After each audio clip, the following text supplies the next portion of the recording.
3, 2, 1. What it do, baby? That's right. I feel like I finally found my niche in the way I'm gonna introduce the podcast. The good thing is it's only 30 minutes. You have to suffer only for 30 minutes. But welcome, everybody, boys and girls, ladies and gentlemen, to another podcast with me, your favorite, Tim. I am so terrible, man. I really need to work on it, definitely. But that's the thing. This is an experiment. I'm trying to figure out exactly if I'm actually good at this, because I love to talk. I love to hear my voice, and I really like the fact that you guys get to listen for all 2.5 people of you. So production's growing, ladies. Production's growing. We got we got a couch now. We still got a camera and microphone, so we're able to have a conversation. And today's actually Monday, so I'm sticking to my regimen. I said I want to do Monday, Wednesday, Friday. So today's Wednesday, finally accomplishing it. There you go. We got a microphone. We got a camera. It's pretty dope.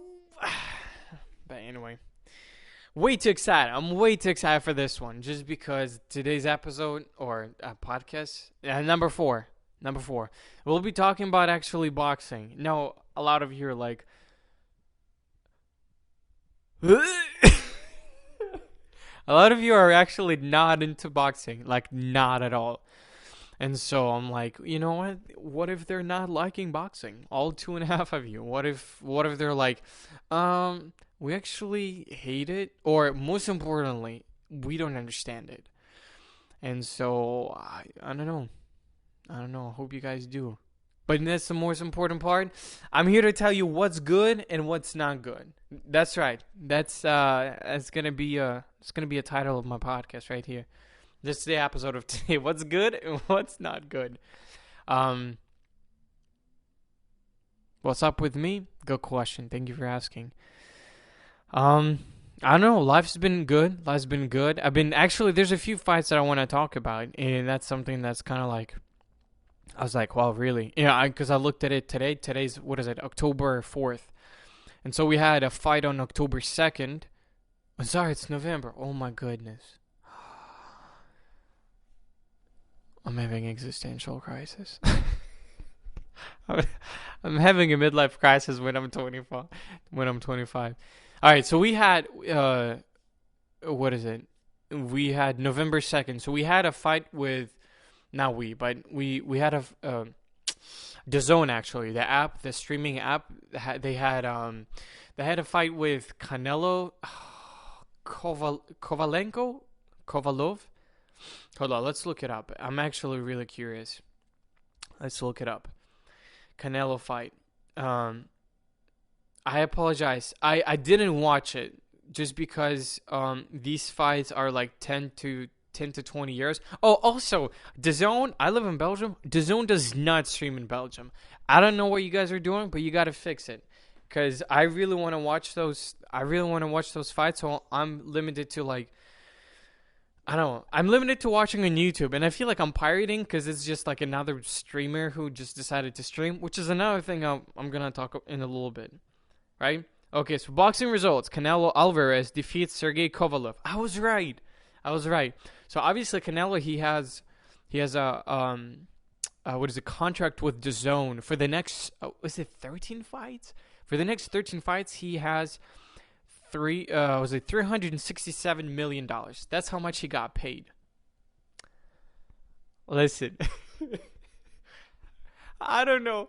Listen, the guy got paid $350+ million for 11 fights. Now, I'm no genius, but I'm pulling out a calculator right here. So, let's say 350 million. What's million? 1, 2. Okay, so it's 350,000.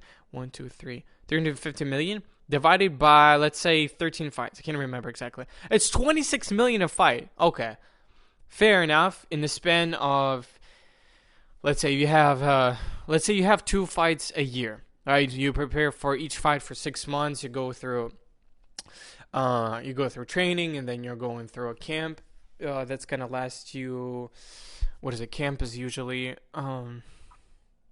3 weeks, I guess, like a month or something like that. Yeah, 3 weeks, 2, 3 weeks, or something like that. That's intensive. It depends, because every fight has a different. So like for instance, since I'm Ukrainian, right? I've been following Klitschko's, right, and one is actually, their career has been absolutely amazing. They like the two brothers. I think that's what, like one of the reasons, like, because I grew up with brothers. I always wanted to be like, because they were a strong duo, so I wanted my brothers to be a strong duo. Even though I have two other brothers, so it's like a strong trio. I don't know. That makes no sense, but it's actually pretty dope. I've always been like I've always been a boxing fan, and then all of a sudden, like I'm actually like understanding what they're doing, because you're always like you look at it and it's like, wow, like people are fighting, some are bleeding. As a guy, it's exciting, as a 9-year-old who I think I was 11 years old when I went to my very first fight, 9 or 11, I can't remember. I think I was like 11 or 12. Anyway, it doesn't matter. But I went to my very first fight, and oh my goodness. Like I had to, because again, like we were watching the main event. So the way boxing works, right? Anytime you go to an event, you have two main guys. So like for instance, Kovalev and Alvarez, right? Canelo Alvarez, right? They're on the main card. They're the prime time, right? They're the reasons why everybody watches, right? But then you have undercard, so you have different fighters. So you can, I don't know. Usually you have like a couple of good fights, and others are just kind of like people who need to get their record. So like, winning or losing, whatever, you need to build up your reputation, your nowadays brand. I think after Floyd Mayweather, everybody wants to be like 21-0, 50. I think he's like 50-0 right now. And so, yeah. So that's how it works. For those who don't know, I'm pretty sure like I'm talking to people who know. But if you don't know, here it is, Now you know. Now you know. So this fight happened, Alvarez, Canelo, and Kovalev, and it was really interesting, right? But then I look at people who are like Klitschko that I've been following for years and years and years, and I realized, like, man, like their dedication to it is super huge. And I think Klitschko I don't think he had any. He might have had like some contracts, but usually like to get, let's say, like you get 30. Let's say you get 30 million per fight, which is again super huge. But Canelo is a businessman. Canelo is a person that he actually he's been really good. He's been really good with his finances, the things he purchases, and especially the way he trains. Because I'm like trains, coaches, he catches. I mean, probably he's catching some talent, so it's really nice. But Canelo's been very smart in the way he moves, because he's moving like a businessman. And I don't know if I feel like Canelo is a heavier version of Floyd Mayweather, because Mayweather has been investing in a lot of he has some clubs. That's one thing. And then he has some like properties, I think. And so yeah, and then Canelo actually he's invested, like he has like some cars and really nice things. But Canelo is Ryan Garcia. Ryan Garcia has actually been training with Canelo and Kovalev fighting. Both of them are Mexicans, which I feel like what is it? American, Ukrainians, Russians, and American, Mexicans, English, Ukrainian, and Russians. Those 5 countries are actually dominating boxing right now. And you're like, Tim, they've always been dominating, especially like Britain and US, definitely. Heavyweight, I'd say Russia and Ukraine. But then right now, I mean, Lomachenko. Yo, he's actually, he liked a bunch of my posts that I posted on my Instagram. Which, by the way, I'm plugging in my social media. I totally forgot to do it in the past, but that's the thing. We're learning. Follow me on This Life with Tim everywhere. This Life with Tim everywhere. So, yeah. Canelo won. Ryan Garcia, he had a fight as well. Was November 2nd, I think. November 2nd, November. I think it was November 3rd. Because I looked it up today. and I really liked it. I like the guy. Hold on, let me look it up. Because I follow him on Instagram, and because King, there you go, King Ryan. There you go. He had a fight, and he lasted. His opponent, what is it? The first round, it was a technical knockout by. First round, he got into 138, and the fight got stopped because Ryan just unloaded a bunch of shots on him. And we're talking about the way he fought Ryan was very precise. He was very precise in his shots, the way he moved, and especially, and this is what a lot of people don't get, is that you keeping your distance is actually something that like not a lot of boxers understand the importance of. You keeping your distance, you keeping your feet planted, you know how you move your feet, and then which shots to take and which shots are to unload. Because not every shot is gonna be the one that you're gonna kill, right? Sorry, not kill. Ugh. You know, you're gonna win. So every shot needs to be precise, and every shot needs to be weighted in. What I mean by that is that you can't just throw a punch and expect the other opponent to like lay down. And I feel like a lot of people are like, yeah, that makes sense. But sometimes you take your shot because you have to, meaning like body shot, right? You hit body shot, and a lot of people have a lot of muscles there. Like, you know, boxers, they intentionally work on their core. But the more body shots you take in, the more the faster you get tired. And that's the thing. Like, if your cardio is trash, somebody's going to be giving you some body shots, and all of a sudden you're out of breath, and boom, your hands are down, and that's a knockout. That's a uppercut. Whatever they want to choose, they'll see your hands down. They'll see your hands down, and therefore they're going to be able to instead of going for body shot, they'll go for a headshot. And you're more vulnerable. You know, if we're talking about 12-ounce gloves, 10-ounce gloves. 10-ounce is big. Like, it's just putting some sort of cover. But that said, 10-ounce gloves is very thin. Yeah, so congrats to Ryan Garcia. I mean, I know there was some reputation that he had issues with, but other than that, it was actually pretty dope. Like, the kid knows what he's doing, and he's very smart about it. I like the way I watched the minute of the fight or something like that. It was very interesting because a lot of people, what they do is they say that they know how to define a fight, who's gonna win, who's gonna lose within the first 30 seconds. Like, there are people with talents of, like, they see fighters, the way they walk in, the way they, like, who was it? I can't remember. I think it was it Anthony Joshua, one of his coaches or something like that. I was listening to this interview about Anthony Joshua and Ruiz because I was really interesting. Oh, it's actually Eddie Hearn. Eddie Hearn said if he sees a boxer come out and the boxer's not sweating, or like you don't see the guy sweat, that means he didn't stretch. If he didn't stretch, then he's not going to be prepared to be as not agile, but like as fast as and understandable of what's happening, right? So if he's actually working out, skipping rope, doing some push-ups, trying to like work on your arms and where exactly you're, kind of like doing different combinations.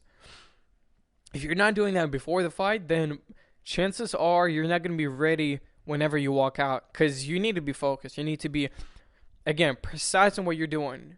Because, again, like, you can have as many coaches, as many trainers as personal trainers, conditioning, strength, all of those people. The moment you get in that ring, it's just you and your opponent. Like, you can forget about your team. I mean, they're going to be there for you, but you can forget about them. Just because it's you. It's your fight. It's your reputation and your destiny on the line. Therefore, if you're not serious about what you're doing, you can forget about it. And honestly, this is, man, here's the thing. I'm indifferent about this only because a lot of boxers are saying that, okay, here's the thing. I want to talk about KSI versus Logan Paul fight. Because this is something that, listen, all the professionals are like, what are they doing? all the professional fighters. I'm like, this is bad for the sport. Eddie Hearn, who's one of the like the biggest, he works for Matchroom Boxing, I think, right? He is he's British, right? So he's very interesting. He's promoting the fight. So if he's behind a fight, that means that fight is going to be really good. And we all knew the fight is going to be really good ever since the first one that they had, because this is a rematch, a year and a half rematch. Listen, if Anthony Joshua and D. Ruiz had a fight in June 1st, and they're having a rematch in December 9th, oh, the first fight was in Madison Square Garden, and the second one is actually in Saudi Arabia, which I'll get to that later. This is crazy, right? They're having a year and a half later or so. Yeah, a little over a year. Their fight, and let's say a year and a half later. And oh my goodness, this is a fight to watch. Now, hear me out before you judge me, right? Because this is I'm actually really curious, right? KSI, his cardio is absolutely amazing. Logan Paul's jab is absolutely amazing. KSI's his footwork can be better, right? Logan Paul's, he's not covering his face enough, right? There's a few videos that you can look it up, and this channel that I stumble upon is in Believing Bruce. I'm gonna leave a tag and like whatever. Believing Bruce, at Believing Bruce, I think everywhere. I don't know, but you can find him on YouTube, on Instagram, whatever, and he explains that he found this clip of KSI knocking out his opponent in sparring, and everybody's like, "Oh my gosh, KSI is amazing!" Listen, I still don't know who's gonna be. I want to see. Give me those 30 seconds of the beginning of the fight, and I'll know for myself who's gonna win. I'm definitely not gonna bet because I have zero money on that, so I ain't gonna bet. Eminem, where you at? All right. So KSI is a person who has crazy cardio, and he's a person who's determined to win, because I think for those two people, ego and being number one is on the line. Now, I think that the reason why every other boxer is so obsessed and so disappointed in the sport because they're inviting these two YouTubers is because a lot of boxers start boxing because they need money. The moment they get money, that's it. They're out of the sport, right? The moment you're 40, forget about it. You still have another 40 years, but your brain isn't working the way it's working. You're not, you had the time to invest money in, right? And now it's like you need to find another passion. I mean, of course, you can train and you can, if you had a really successful career, then you're able to, if you build your brand in a way that you can monetize it in the future, then sure, like Mayweather, right? It's not just about him; it's about his family, right? And actually, Floyd Mayweather's family is actually coaching KSI, which I'm really curious. But here's the thing, ready? Floyd Mayweather's family coach Shannon. Shannon is a coach of Logan Paul, right? Now, Shannon Briggs, right? He became number one under Jeff Mayweather's training, right? He became number one. And then he went his own separate way because he thought that he can do this, right? The moment he did, there was another guy. Oh, crap. Who was it? Anyway, it doesn't matter. But let me, you can fact check me later. But if I'm not right, I'm not right, But here we are. You can't really proof check me. So I'm just gonna continue with my story, right? So Jeff Mayweather, he coached Shannon. Shannon walks away because he thinks that he's number one, because he was number one in heavyweight champion, right? And then he becomes let's go champ, right? Let's go champ. I don't know. I really cannot get the voice right? But then Jeff Mayweather trains another guy who takes that belt away from Shannon Briggs. Now we're seeing the same situation of Shannon coaching Logan, but Logan has other trainers, other coaches, personal trainers, and all that. Here's the thing: Logan Paul is so jacked, and he looks like he just came out of a factory. because the dude is jacked. I mean, I'm telling you, it's like he was made in some kind of lab that only like you look at him and you're like, yeah, he's definitely gonna win. Because what is it? Logan Paul was like a little over 200 pounds, and then we had what's his name? KSI. He was like 183 or something like that for the first fight. So they both had to KSI had to gain a little bit of weight, and Logan Paul lost a bunch of weight because he was like looking super lean, super cut last match. But now he's like super yoked. I mean, I think he's like around 200. Logan Paul is around 200, but he has more mass. Like he doesn't have body weight. He doesn't have that much of body weight, but you can look at his photos and all that. But then we have people like KSI where he needed to gain like another 10-15 kilos of pure muscle. And listen, that's a lot for a boxer to do that in about a year. Jeez, that's a lot. Trust me. 15 kilos. That's 15 kilos is about 30 to 35 pounds. 35 pounds of mass. I mean, of course, you probably have a year to train, and gain. And I think that's what he did. I think he took a year. KSI took a year to just learn how to be better than himself, change a few things up. Because Logan Paul has a lot of information. He did media workout and all that, and a lot of boxers do. It's not a problem, but they're afraid that they're going to reveal too much about themselves. KSI did not, because he claims that he shifted the way he boxed. And I think that Logan Paul is still going to be fighting traditional style, right?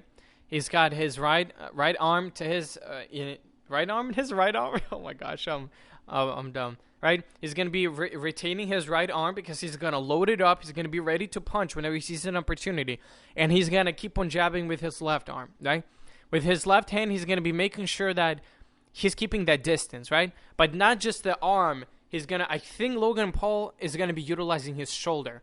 Now, hear me out when I say that. A lot of times, fighters, what they do, uneducated fighters, what they do is people, or even not educated, you can have like a high IQ, but you still need to learn that muscle memory, right? As you're training, a lot of times when you start training, you only go for your arm extends, right? And then it goes back because you're afraid to get hit, right? And I think that Logan Paul, because he has a career, he has history with athletics, because he did, I don't know what he did. It doesn't matter. But he has history in athletics, and all of a sudden, he's the guy that I guarantee you he's going to learn he's going to be super fast. His jab, I guarantee you, is going to be very fast. But whenever he does it, he always leaves his right arm down, and that's an issue. That's definitely an issue, because if KSI will learn how to turn his body in a way that he's able to either go on the left side or duck and go for that left. Because a lot of times what you do is with your right hand, you cover your face, and then you automatically, your left hand is going for that headshot. Now, the thing that KSI, I've noticed what he does is that he involves his shoulder, right? So he's going for a shot, and then, let's say your hand extends to, I don't know, 60 centimeters, 70 centimeters, right? And then you can get another 30 centimeters by just going for with your shoulder, right?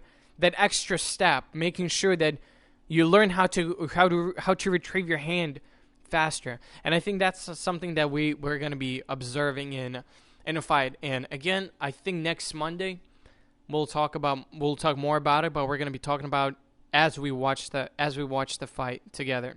I hope there's going to be some streams on YouTube, because they're not showing it on in Belgium. I tried to do the Sky Sports or whatever, it wouldn't work. So I don't know. I've tried my best. I hope I'll get some kind of like permission or something like that, because I want them to get the money that they deserve, because they've trained, they've done their homework, they've done their best, they've built their brand to a point where everybody wants to watch it. A lot of professionals going to be on the undercard. I'm really excited. And of course, no YouTubers. That's the thing. Last time there was only YouTubers. This year, they've gone professionally. No headgear, 10-ounce gloves. I sound like Eddie Hearn now. No head guards, 10-ounce gloves. I promise you, somebody's gonna neck down. I promise you, somebody's gonna. Whoa. All right. I'm about to finish. I'm getting tired, bro. Anyway, so it's gonna be a very interesting fight. I guarantee you, it's gonna be very interesting because we don't know who's gonna win. Logan Paul is saying that he's gonna knock KSI out. KSI says that he's the nightmare. Logan Paul doesn't know what's gonna happen to him. My prediction, honestly, I think something is gonna happen in round 4. I know KSI says that round 5 he's gonna get tired. Logan Paul is gonna get tired. Logan Paul says that he's gonna knock KSI out in round 2, which I don't think is gonna happen because obviously I think Logan Paul, the reason why he's saying that is because he knows he's not gonna be able. He's so big, he's got this huge frame, and you're not able to last 6 rounds of intensive going back and forth at this guy and giving your 100% for all 6 rounds. Dude, you're huge. You're 200 pounds. I'm like 170, 177 or something like that right now. Like, I get tired. Sometimes I notice and like, okay, when I work out, like there's parts of my body that I'm like, I'm feeling like I'm not able to still control it, right? But at the same time, I think that's what KSI has been working on. Is being able to control his body in a way that if there's a shot coming his way, he's able to, like, his defense. I think KSI's defense is gonna be so improved, and it's gonna be really good. Logan Paul's, dude, let's see what's gonna happen. I know that you're planning on winning. Whoever's gonna win is gonna use other guy's name as a clickbait for years to come. Mark my words, because imagine, I'm pretty sure everybody knows that, but it's the fact that if KSI wins, man, he's gonna be milking that cow for years and years. I think they're gonna be, I don't know if they're gonna be best friends, but who knows? True Georgian, that True Geordie, that's what he said. He's like, you guys, to them, he said that you guys are fighting right now. But whenever you're going to be 50 years old, you're going to be looking back and be like, wow, we did it. If Logan Paul wins, bro, it's going to be super huge for him. A lot of people are going to see him in a new light. Not the way that Japan whole thing happened with him, but everybody's going to see him in a new light. And that's something I'm always excited, because the kid needs a redemption story. And he did his documentary and different, he's so cringy. I think he knows that, and I think he intentionally does that. But Logan Paul is so cringy. It's just like, I just don't want to watch it. But I feel like I'm forced to, because I really want to see who's going to win. So, I'm telling you, November 9th at Staples Center. I hope, was it last time I checked, they only 10,000 people bought tickets? 10,000 is huge, by the way. Don't underestimate. I know that they're not going to lose any money. Logan Paul, the fighters are not going to lose any money because they signed the contract already. So DAZN bought the rights to the fight. So everything else after that, I think they're going to be able to cash out. DAZN and Eddie Hearn will be able to cash out because they're trying to, they're going to be able to sell all the rights. And listen, I think if I'm going to put like clickbaity thing, something like a name or a thumbnail, and if I'm gonna monetize my channel, I guarantee you, it's gonna be like they're gonna use money. They're gonna get money off of it. But anyway, I'm doing this because I love boxing. I love the sport of it. I love the culture of it. I love what boxing does to people, because a lot of people give it bad rap, right? A lot of bad credit towards boxing being like, oh, boxing is so it's not negative, but it's so juvenile. I guess that's a word being used a lot recently. But boxing is a very dangerous sport. You can get down, necked down. Of course you can. If you're driving dangerously, if you're driving a sports car, there's a chance of you dying. There's actually anyway, we'll talk about it later. There's e-sports cars. So like Tesla would be like on the road or something like that. So they have like Formula One, but for electric cars, which is pretty fascinating. But that's the thing. I feel like boxing is something that helps a lot of kids nowadays. A lot of kids are. I'm 25, so I'm in that generation where people don't get boxing for some reason. My generation is not like 25, 20, 25. They don't understand boxing because it's not something that's entertaining to them. Every other boxing, like UFC, has become super huge in 2015, 2014, starting there. Everybody's like, oh my gosh, UFC, MMA fighting, that's so awesome. Like, bro, boxing is going to win no matter what. Just give it a try. Yeah, just give it a chance of knowing that boxing is not just going to help you. Like you will understand what the boxing is all about, the sport is all about, but you're actually going to be a much healthier person if you like dedicate to like jumping rope and exercising and all of that. Because that's something like I've always wanted to be a part of. I always wanted to learn how to box. Again, my dad took me to some fights when I was growing up. It was a lot of fun, me and my brothers. My brothers and I went, English grammar here. My brothers and I, we went boxing a lot of time. We went to see different matches and all of that. And it's been a lot of fun because you not only see the sportsmanship, but you understand that people paid a huge price to be in that position. Whenever you're in the ring, it's not about, oh, I'm about to kick somebody out. It's about you dedicating your months and months and months of training to understand that there's no other way than winning. And then, there's a bug flying. But anyway. So, I think that's where I want to stop. I feel like I'm excited. I'm definitely excited. I would love to talk more about it on Wednesday, which is going to be episode number 5. I really want to get to episode number 8 because I feel like a lot of people quit at 7, and I want to make sure if this is an experiment. This is something I want to see if I'm good at. And please let me know if you think that I'm good at it. Encourage me, please. Tell me if I'm good at it. If not, bro, we'll stop. You'll never see the Wednesday podcast ever again. No, I'm joking. This is actually a lot of fun. So yeah, next Monday we'll talk more about the fight. We'll talk more about boxing and just, we'll see how this is gonna go because I'm really curious. I do believe November 9th is gonna be super huge. I'll see other people fight, which is exciting. And yeah, November 9th and I think December 5th is when Joshua and Ruiz are fighting. So anyway, that's been it. Thank you for tuning in. So as always, yours, Tim V. Thank you for sticking in, listening to the whole podcast, and have a lot of fun. Yeah. What it do, baby? All right, I'm out.